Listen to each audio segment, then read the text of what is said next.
नमस्कार मित्रांनो, मी सावित्रीबाई ज्योतिराव फुले या मालिकेच्या 15 फेब्रुवारीच्या भागामध्ये काल आपण बघितलं मित्रांनो की ज्योती धावत धावत इथे सगुणाक्काकडे आलेला असतो आणि तो जाऊन तिला बिलगतोच. तर त्यानंतर आता आज सगुणाक्का सावीला बघते आणि तिला आपल्या जवळ बोलावते. तर तेव्हा सावी आणि ज्योती दोघे सुद्धा जोडीनं सगुणाक्काचा आशीर्वाद घेतात. तर सगुणाक्का त्या दोघांना सुद्धा आशीर्वाद देते. राजा राणीचा जोडीचा संसार असू देत. तर तेव्हा हे दोघे सुद्धा खूप खुश होतात. इतक्यात आता हे सर्वजण मागून तिथे येतात. तर तेव्हा ज्योतीची आई म्हणते म्हणजे शकुला ती म्हणते, करवलीबाई आता तरी गाठ सोडा की. तर पार्वती म्हणते, हो हो गाठ बी सोडा आणि नाव बी घ्या बरं का. तर तेव्हा आता शकू पुढे येते आणि ती गाठ सोडवू लागते आणि गाठ सोडवल्यानंतर ती नाव घेते. म्हणते तुळजाभवानीला वाहते कुंकू आणि महादेवाला वाहते बेल, ज्योती सावित्रीच्या संसाराची फुलत जावी वेल. आणि असं तिने नाव घेतल्यानंतर ज्योती आणि सावी सुद्धा दोघे खुश होतात आणि सगुणाक्का सुद्धा खुश होते. आणि त्यानंतर आता ज्योतीची आई पुढे येते आणि ती त्याच्या कपाळावरचं जे किरीट असतं ते काढते, त्याच्या मुंडावळ्या वगैरे काढते आणि तेव्हा शकू सुद्धा सावीच्या डोक्यावरच्या मुंडावळ्या काढते. तर तेव्हा ज्योतीची आई सांगते, हे देवापुढं ठेव. तर तेव्हा राजाराम म्हणतो, पण हे आड्याला बांधून ठेवतात ना हो?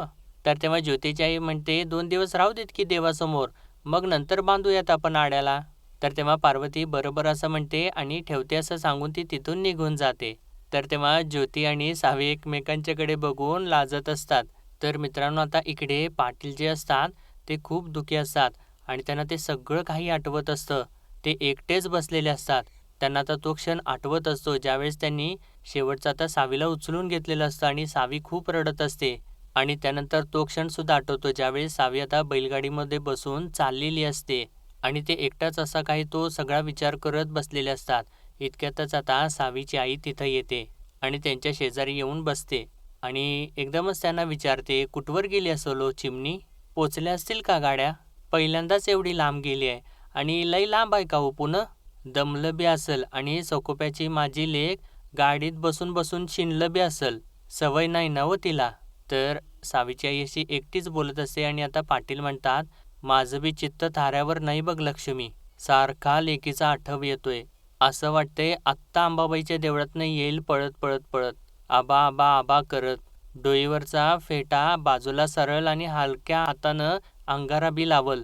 बैलगाडीच्या चाकाचा निस्ता आवाज झाला का माझी सावी हातात पाण्याचा तांब्या आणि गुळाचा खडा घेऊन हजर. आबा गुळाचा खडा तोंडात टाका, आबा पाणी प्या, आबा बसून पाणी प्या ठसका लागल, बेतानं प्या, आबा हे खावा, आबा आराम करा, आबा गार वारं सुटले कान बांधून घ्या, आबा जरा पडता का, आबा जरा पाय चेपून देऊ का, आबा डोकं दाबून देऊ का, आबा आबा आबा आबा. असं बोलत असताना मित्रांनो ते खूप त्यांच्या डोळ्यामध्ये पाणी येऊ लागतं आणि ते पुढं म्हणतात, 1000 चिमण्यांची चिवचिव दिसते माझ्या घरात, पण सकाळपासून एक हाक नाही लेकीची, कसला आवाज नाही, ओकं बोकं पडले ग माझं घर, लई आठवण येते मला सावीची. असं म्हणून ते जोराने रडू लागतात. तर सावीची आई त्यांना सावरू लागते, म्हणते, अव रडू नका, अव पाटील हायसा का काय, अव नगा रडू, आपल्या लेकीचं देवाच्या दयेने समद चांगलं झालं, पाहुणे बी नवरदेवाला नावजत होते, बस आता हेच कडेला जावं, दोघांना बी राम सीतेचं राज्य करावं, पण भरून पावं. तर पाटील तिला म्हणतात, मला सांगतेस रडू नकोस आणि तुझं काय चाललंय लक्ष्मी? ते नवं घर आहे तिथं, नवी माणसं आहेत, नवं गाव आहे, आपल्या सावीला करमल का ग तिथं? एवढा भारदाना त्यांचा, जमल नवं? तर सावीची आई आता डोळे पुसते आणि म्हणते, तर समद जमल, अहो नेवसे पाटलांची पोरगी हाय, पडली तरी बी उभी राहणार आणि काय कमी जास्त झालं तर सगुणा आत्या आहेच की, नका काळजी करू, समद काही नीट होईल. तर पाटील म्हणतात, काळजी अशी नाही लक्ष्मी, पर कसं असते बापाचं काळीज पोरीच्या पावलासंग निघून जातंय, असं सांगत ते परत आपले डोळे पुसत असतात मित्रांनो.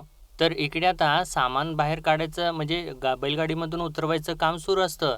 तर राजाराम म्हणत असतो, अरे बाबांनो जरा सावकाश सामान काढा बैलगाडीतून. तर इतक्यातच रानोजी दादांना म्हणतात, पर काय बी म्हण, पाटील लईच बनेल निघाला बघ. तर तेव्हा दादा विचारतात, काय म्हणाला देवा? तर तेव्हा रानोजी म्हणतात, अरे तू देवा देवा म्हणत बसलास आणि तुझ्या वाटेला चोर आला, त्यानं बरोबर फसवलं तुला. तर दादा विचारतात, मला काय फसवलं? तर रानूजी म्हणतात, ते आत्ता तुला नाही कळायचं, मग कळल मग. तर असं तो बोलत असताना सगुणाक्का तिथं येते आणि कवा कळल असं विचारते. मिरचीच्या खळावर का रंडाच्या गुळावर, कवा कळल? तर तेव्हा रानूजी म्हणतात, सगुणा अगं त्यो पाटील हाय पाटील, अख्खं गाव मनगटावर बांधून फिरतो या त्यो, कच्चा समजू नकासा त्याला. तर सगुणाक्का चिडलेली असते आणि म्हणते, हां बघू आपण नंतर. आणि त्यानंतर दादांना म्हणते, ए दादा तू उठ, पाणी उतरवायला सांगितलंय, क्षीण आला असेल, आंघोळ करून घे. तर दादा म्हणतात होय. आणि रानोजींना म्हणतात, पर एक हाय आप्पा, पाटलांनी बरदास झाट ठेवली होती का नाही? तर तेव्हा रानूजी होय असं म्हणून मान डोलावत असतात. आणि त्यानंतर दादा राजारामला सुद्धा म्हणतात, काय राजारामा? तर तेव्हा राजाराम पण एकदम खुश झालेला असतो आणि तो म्हणतो, होय दादा, अहो लगीन बी काय झोकात पार पाडलं आणि मानपान त्यो काय, आणि तुला सांगतो आऊ, असं तो बोलत असताना रानूजी चिडतातच आणि म्हणतात, अरे काय मानपान केला रे? अरे गुळाचा शिरा आणि आमटी म्हणून फळवणी दिली. काय राजाराम, ह्यो मानपान वय? अरे तू सुद्धा भुरळलास त्या पाटलाला. अरे आवळा देऊन कोवळा काढलाय त्यानं. अरे कुठं आपला ज्योती आणि कुठं ती पोरगी? जरा तर बराबरी आहे का कुठं? तर तेव्हा दादा म्हणतात, आता काय बराबरी पाहिजे देवा? तर तेव्हा रानूजी अजून चिडतात आणि म्हणतात, लई शहा नाही, जा थंड होईल पाणी. तर तेव्हा राजाराम म्हणत असतो, अहो पर आप्पा. तर तेव्हा रानूजी त्याला गप्पच बसवतात, म्हणतात, अरे तू गप्प बस रे, आम्ही भाऊ भाऊ बोलायलोय नव्ह, तू तुझं काम कर. आणि त्यानंतर दादाला परत सांगू लागतात, म्हणतात, हे बघ दादा, म्या नायगावमध्ये उगाच गमत बघत होतो, तुला सांगतो ही पोरगी उर्मट हाय, मला तर वाटतंय ही काय नांदायची नाही. तर तेव्हा सगुणाक्का अजून चिडते आणि त्यांना म्हणते, अरे बाबा कशाला उगीच चांगल्या प्रसंगात वाईट वांगाळ बोलतोयस तू?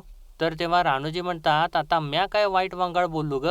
अगं म्या आपलं ते, असं बोलत असताना सगुणाक्का परत त्यांना थांबवते आणि म्हणते, हां बास, बाबाजीचं लगीन कसं झालं माहिती नाही वय? पारखूनच घेतले होते ना पोरी, नांदते का तुझ्या घरी? तर तेव्हा रानूजी म्हणतात, हे बघा, म्या तुम्हासनी सावध करतोय तुमच्या भल्यासाठीच ना.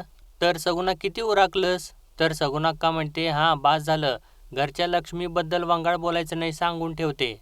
आणि परत दादांना म्हणते, अरे दादा उठ बरं, आंघोळ करून घे, उगाच कशाला कोळसा उघडत बसतोयस, असं सांगून ती दादांना तिथून उठवते. पण रानूजी अजून रागातच असतात मित्रांनो. आणि त्यानंतर आता इकडे आतमध्ये सावीची ओळख आता सगळ्यांच्या बरोबर करून देऊ लागतात. रखमा जी असते ती सावीला म्हणते, हे बघ सावी इकडे ये, ही आहे ज्योतीची मावशी. तर तेव्हा सावी आता त्यांचा आशीर्वाद घेते. तर तेव्हा ज्योतीची मावशी अष्टपुत्र सौभाग्यवती भव असा आशीर्वाद देते. आणि त्यानंतर ती आता पुढे घेऊन जाते आणि म्हणते, हे बघ ह्या आपल्या पेठेतल्या मामीताई, पाया पड की त्यांच्या. असं म्हटल्यानंतर आता ती त्यांचा सुद्धा आशीर्वाद घेते. तर तेव्हा ती म्हणते, ज्योतीला शोभणारी बायको आणलीस बघ चिमणा. तर तेव्हा ज्योतीची आई खुश होते आणि हसू लागते. आणि त्यानंतर आता रखमा जी असते ती सावीला पुढे घेऊन जाते आणि म्हणते, हे बघ खानापूरकरण आत्याबाई आणि यांच्यासुद्धा पाया पड. तर तेव्हा ती आत्या आशीर्वाद देते सावीला, गीता सावित्रीकर हो. आणि त्यानंतर आता रखमा दुसरीकडे घेऊन जाते आणि म्हणते, बघ यांच्या बी पाया पडून घे. आणि तेव्हा आता ती सावी असते ती सगळ्यांच्या पाया पडू लागते, सगळ्यांचा आशीर्वाद घेत असते. आणि तेव्हा आशीर्वाद घेत असताना सावी तर खूप थकलेली असते मित्रांनो, तिला खूप त्रास होऊ लागतो अचानकपणे, पण त्यातूनच ती स्वतःला सावरत असते. आणि तेव्हाच आता शकूला ते दिसतं. तर शकू आता तिला घेऊन बाजूला जाते. आणि त्यानंतर जेव्हा सावी आतमध्ये चाललेली असते तर तेव्हासुद्धा ती खूप थकलेली असते, थकत थकत पावलं टाकत असते. आणि खोलीमध्ये गेल्यानंतर ती आता खोलीकडे सगळीकडे डोळे भरून बघत असते. आणि त्यानंतर ती थोडं जाऊन पलंगावरती बसते. आणि तेव्हा तिला आता अक्काचे शब्द आठवू लागतात. अक्का म्हणालेली असते, माहेरचा पदर सोडवून घ्यावाच लागतोय आणि तो नव्या दावणीला गुमान बांधून घ्यायचा. या बाबतीत गाय आणि बाय दोन्ही जीव मुकीच बघ. आणि त्यानंतर तिच्या आईचे शब्दसुद्धा म्हणजे तिच्यासोबत घालवलेले क्षण तिला आठवत असतात. वाण नाही पण गुण लावला बघ, काय बी करती, असं म्हणून ती म्हणत असताना सावी तर मोठमोठ्याने हसत असते. आणि त्यानंतर ती म्हणत असते, म्हणजे सावी रुसलेली असते. तर तिची आई तिला म्हणवत असते, म्हणते, हस की ग, हस की ग माझं पोर, हस की. तर सावी नाही नाही असं म्हणत असते. आणि त्यानंतर आता पाटलांनी तिला शेवटचं जात असताना उचलून घेतलेलं असतं, तो क्षणसुद्धा आता तिला आठवत असतो. आणि त्यानंतर सदानी सखासुद्धा तिला आठवतात, ज्यावेळेस त्यांनी गायीची मूर्ती बनवून आणून त्या सावीला दिलेली असते. आणि त्यांनी सांगितलेलं असतं, आई आणि आबांना सांगून आम्ही हे बनवून घेतलेलं आहे तुझ्यासाठी. आणि हे सगळं काही ती आठवत असते इतक्यातच शकू तिथं येते आणि ती सावीला म्हणत असते, बाई बाई सावी, लई मोठा गोतावळा आहे बघ तुझा. हे बघ मोठ्या खटल्याचं घर आहे आणि तुला एवढ्या माणसांचं करा धरायचं, तुला जमल ना? असं म्हणून ती मागे वळून तिच्याकडे बघते तर सावी खोल विचारात गेलेली तिला दिसते आणि ती एकदम उदास सुद्धा असते. तर तेव्हा आता शकू सगळे काही आपल्या हातामधले कपडे असते ते बाजूला ठेवते आणि सावीजवळ जाऊन बसते आणि तिला विचारते, सावी अगं काय झालं? तर मित्रांनो तेव्हा सावीला तर खूप भरून आलेलं असतं आणि तिच्या डोळ्यातून टचकन पाणी येतं आणि ती म्हणते, काय सांगू, मला आई आबांची लय आठवण येते. आत्या, सदा, सखा, मातबा, कपिला, नंदिनी, खूप आठवणी येते यांची. तर शकू तिला सावरते, म्हणते, अगं असं रडायचं नसतं ग. आई बाबांना काय वाटेल बरं, डोळे पुस तुझे. आणि उगा कोणी आलं ना तर नवी नवरी रडत बसली म्हणून बोबाटा व्हायचा. तर सावी म्हणते, हो देत बोबाटा, मला रडू येते तर येतंय, अगं माझ्या डोळ्यात आपोआप पाणी भरतंय. तर शकू म्हणते, असंच असतं ग आपल्या पोरींचा जन्म, आणि आता की नाही इकडच्या माणसांची सवय करून घ्यायची.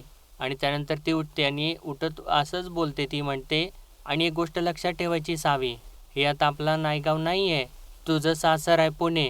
इथं ना थोरा मोठ्यांचा मान राखायचं आणि कसं एकदम नियमाने वागायचं.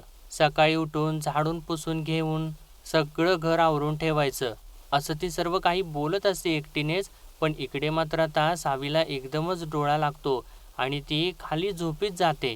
तर तेव्हा शकू समोर बघते तर सावी झोपीच गेलेली असते आणि त्यानंतर ती जाऊन लगेचच तिला उठवते, म्हणते, अगं सावी उठ, काय झोपतेस? तर तेव्हा सावी म्हणते, अगं झोपू दे ना मला.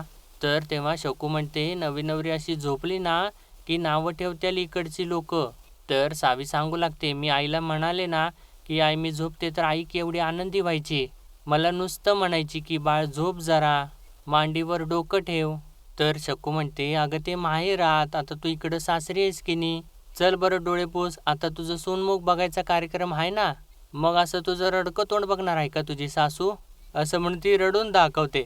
तर ते बघितल्यानंतर आता सावी मोठमोठ्याने हसूच लागते मित्रांनो. आणि त्यानंतर दोघेसुद्धा खूप मोठमोठ्याने हसू लागतात. आणि त्यानंतर इकडे बाहेर सगळी जोरदार आवरावरी चालू असते आणि तेव्हा ज्योतीची आई येते आणि पार्वतीला म्हणते, अगं मोठी परात घे की, आणि झालं का नाही आवरून? तर पार्वती म्हणते, अहो सासूबाई आवरतच होते, जरा उशीर झाला म्हणून, थांबा जरा. तर ज्योतीची आई म्हणते, बरं असू दे, झालं नवं? तर तेव्हा पार्वती म्हणते, सोनमुख बघायची लईच घाई झालेली दिसते तुम्हासनी. तर तेव्हा ज्योतीची आई म्हणते, हो तुझ्या वेळी पण अशीच घाई झाली होती हां, आली मोठी. तर पार्वती म्हणते, तुम्ही जावा, मी तयारी करते, आलेच हां. तर तेव्हा ज्योतीची आई म्हणते, अगं पर तयारी झाली आहे समधी, सुनबाई आली की झालंच, पण हाय कुठं नवरीबाई? तर पार्वती म्हणते, मी बघते जरा, आलेच मी. असं म्हणून ती आता सावीला बघायसाठी तिथून जाते. तर इकडे आता सावी आवरून वगैरे बसलेली असते आणि तेव्हाच आता तिथे रखमा येते आणि तिला म्हणते, अगो बाई इकडं बसल्यास होय तू? आणि ती आल्यानंतर लगेचच सावी उठून उभी राहते. तर तेव्हा रखमा तिला म्हणते, अगं उठलीस कशाला, बस ग बस, असं म्हणून तिला आपल्याजवळ बसवून घेते आणि तिला विचारते, दमल्यास? तर तेव्हा सावी म्हणते, होय. तर रखमा म्हणते, आलीस बाई आमच्या घरात एकदाची. आणि ती सांगू लागते, म्हणते, आमचा ज्योतिकीनी त्याच्याबरोबर संसार करणं म्हणजे सोपी साधी गोष्ट नाही. आमचा ज्योतिकीनी वरनं साधा हाय, पर आतनं किनी लई चिडका हाय. असं ती मुद्दामूनच सर्व काही खोटं सांगत असते. आणि तेव्हा शकूसुद्धा तिथं उभी असते आणि तिलासुद्धा ते बघितल्यानंतर आश्चर्यच वाटत असतं. तर रखमा पुढं म्हणते, लई तापट हाय. तर तेव्हा शकू खालीच बसते आणि विचारते, काय म्हटला, तापट हाय? तर रखमा म्हणते, आता मी काय खोटं बोलते वय? त्याच्या खोड्या मला माहीत, माझ्या नजरेसमोर तर तो लहानाचा मोठा झाला. एकदा चिडला का नाही मग अख्खं घर डोसक्यावर घेतोय. आणि ते आता सांगत असताना ती इकडे शकू तर घाबरतच असते आणि सावीसुद्धा घाबरू लागते. तर तेव्हा शकू घाबरून विचारते, वय काय? तर रखमा म्हणते, आता कळलंच की हळूहळू. आणि पुढं ती सांगते, सावित्री, ही तुझी जी काय सासू आहे ना ती काय खरी सासू नाही, ही सावत्र सासू हाय. आणि असं तिने सांगितल्यानंतर तर सावीला आता खूप मोठा धक्का बसतो आणि शकूला सुद्धा काही कळेनासं होतं. आणि शकू लगेचच विचारते, म्हणजे? तर रखमा सांगू लागते, अगं ही ज्योत्याची खरी आई नाही. ज्योत्या तेव्हा 8 महिन्याचा बी नसल तेव्हा तिची खरी आई गेल्या आणि मग ही कवाच्या कवा दुसरी केली, पण ही खरी आई नाही, ही तुझी सावत्र सासू हाय. आणि तुला तर माहितीच आहे की सावत्र सासू कशी असते ते. आणि आता ते ऐकत असताना सावी तर खूप घाबरू लागते मित्रांनो आणि शकूसुद्धा खूप घाबरत असते. इतक्यातच आता र पार्वती तिथं येते आणि तिला तिथं बघितल्यानंतर ती म्हणते, "काकूबाई, तुम्ही काय करता इथं?" तर तेव्हा सावी सांगू लागते, म्हणते, "या आम्हासनी की नाही." असं बोलत असताना रखमा तिला मध्येच थांबवते आणि म्हणते, "सुनबाई की नाही उदास होती. मला वाटलं घरची आठवण येत असेल म्हणून मी इकडं आले, सहजच आले." तर पार्वतीसुद्धा म्हणते, "असं-असं." आणि म्हणते, "चालतंय की." आणि सावीला म्हणते, "बरं नवरीबाई चला हां, सुनमुखाची तयारी झाली आहे, समधी मंडळी वाट बघतात. चल लवकर लवकर." असं म्हणून ती पुढं जाते. तर तेव्हा शकूसुद्धा चाललेली असते आणि इतक्यातच आता रखमा तिला सावीला दाबते जराशी आणि म्हणते, "बघ बाई जरा सांभाळून." तर तेव्हा सावी तर अजून घाबरू लागते आणि शकूसुद्धा अजून घाबरलेलीच असते. आणि त्यानंतर आता सावीला बाहेर घेऊन येतात. तर तेव्हा एक बाई सावीला समोर घेऊन येते आणि ज्योतीच्या आईला म्हणते, "सासूबाई ही घ्या तुमची सूनबाई." तर तेव्हा ज्योतीची आई आजूबाजूला बघू लागते आणि म्हणते, "अगं पण ज्योती कुठं आहे? आता त्याला काय सारखं बोलवत बसायचं का?" तर तेव्हा राजाराम सुद्धा म्हणतो, "वय की ज्योती कुठे गेला?" तर पार्वती म्हणते, "तरी बी मी तात्यासाहेबांनी बजावलं होतं कुठं बी जायचं नाही म्हणून. पण ऐकतेल कुठं?" असं ती म्हणत असते आणि आता ज्योतीची आई त्याला हाक मारू लागते, "ज्योती, अरे ज्योती." तर पार्वतीसुद्धा हाक मारत असते, "तात्यासाहेब, तात्यासाहेब." तर इतक्यातच सगुणाक्का तिथं येते आणि म्हणते, "झाली का सुनमुखची तयारी?" तर सावी आता सगुणाक्काला विचारते, "सुनमुख म्हणजे तोंड बघायचं ना?" तर सगुणाक्का म्हणते, "होय." तर सावी म्हणते, "पण यांनी तर लई वेळा माझं तोंड बघितलंय." असं म्हटल्यानंतर सगळेजण हसूच लागतात. तर सावी विचारते, "मग आता पुन्हा का?" तर तेव्हा सगुणाक्का सुद्धा हसत असते आणि म्हणते, "अगं रीत असती ती. तू आता तुझं माहेर सोडून सासरला आलीस ना, मग सगळ्यांना तुझा चेहरा नको का दिसायला? म्हणून असतो हा कार्यक्रम. आता ही सगळी माणसं तुझी आहेत, हे सांगायसाठी ही अशी रीत असते. म्हणून लग्नानंतर सूनमुख बघायचं असतं." इतक्यातच आता ज्योती येऊ लागतो. तर पार्वती त्याला बघून म्हणते, "हे बघा आले तात्यासाहेब."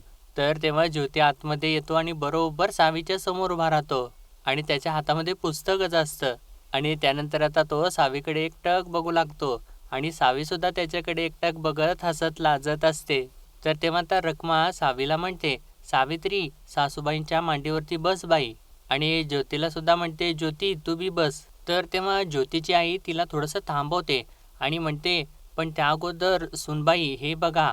असं म्हणून तिने तर तिच्यासाठी मोहनमाळ तयार करून आणलेली असते आणि तिला ती दाखवते आणि "हा दागिना तुमच्यासाठी." असं तिला सांगते आणि तिला तिच्या हातामध्ये देत म्हणते, "आवडला का?" तर तेव्हा सावी तो दागिना आपल्या हातामध्ये घेते आणि त्याला छान अशी बघू लागते. तर तेव्हा सर्वजण खूप खुश झालेले असतात. तर मित्रांनो आजचा भाग इथे संपतो आणि पुढील भागामध्ये आपण पाहणार आहोत. त्यानंतर मित्रांनो आता म्हणजे हे सर्वजण देवदर्शनासाठी गेलेले असतात. तर पुजारी आता या दोघांना तिथेच थांबवतात म्हणजे ज्योतीला आणि सावीला आणि म्हणतात, "थांबा, तिथेच थांबा. तिथूनच दर्शन घ्यायचं आहे." तर तेव्हा राजाराम म्हणतो, "अहो पर नवीन नवरा नवरी आल्यात." तर पुजारी म्हणतात, "शिवता शिवत होते आणि त्यात बायकांना आम्ही आत येऊच देत नाही." तर तेव्हा ज्योती विचारतो, "का? का येऊ देत नाही?" तर तेव्हा पुजारी म्हणतात, "स्त्रिया अपवित्र असतात." तर तेव्हा ते ऐकल्यानंतर सावीला तर धक्काच बसतो. तर त्यानंतर रखमा म्हणते, "तुम्ही देवाच्या दर्शनाला गेला होता, तुम्हासनी दर्शन घेऊच दिलं नाही. तिकडून हाकलून दिलं तुम्हासनी. लय मोठा अपशकुन घडला नाही का?" असं ती बोलत असताना आता त्या गोष्टीचं सगळ्यांना वाईट वाटू लागतं मित्रांनो. तर मित्रांनो आजच्या भागामधला कोणता सीन तुम्हाला जास्त आवडला हे कमेंट सेक्शनमध्ये जरूर कळवा आणि भेटूया परत उद्याच्या भागामध्ये. तोपर्यंत आपल्या व्हिडिओला लाईक, शेअर आणि सबस्क्राईब नक्कीच करा. धन्यवाद.